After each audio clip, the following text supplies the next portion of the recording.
Սևքարեցի Սաքոյի գործունեության բուռն շրջանը սկսվում է 1892 թվականից։ Նա արդեն հասցրել էր Դաշնակցության հիմնադիր ղեկավարներից Քրիստափոր Միքայելյանի եւ հատկապես Ռոստոմի հետ շփումներ ունենալ եւ կուսակցության դեմքերից մեկը դառնալ։ Այստեղ կարևոր է նշել, որ Դաշնակցությունն իր առջև խնդիր էր դրել, որ պետք է Պարսկաստանի տարածքի միջոցով դեպի Օսմանյան կայսրություն տեղափոխեն զենք զինամթերք եւ զինատար խմբերի այդ տեղափոխման գործընթացի համար պետք էին մարդիկ, պետք էր որոշակի տեղանք եւ ստացվում է այնպես, որ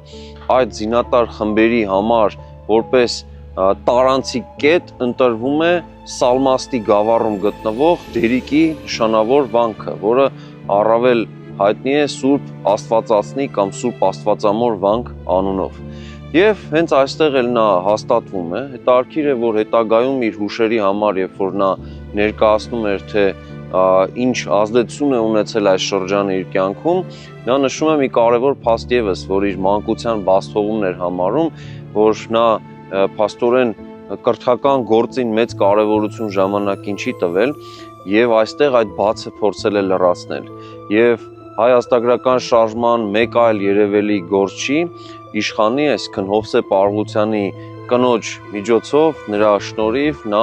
գրագիտություն է ձեռք բերում, այսինքն գրել կարդալ է սովորում եւ ստացվում է, որ այդ ժամանակ բացի իր ազատագրական գործունեությունը ծավալելուց, նա նաեւ լրացուցիչ աշխատանք է կատարել իր կրթական բացը լրացնելու հարցում։ Նախագծի գլխավոր գործընկերն է Converse բանկը, ֆինանսական աշխարհի ձեր հուսալի գործընկերը։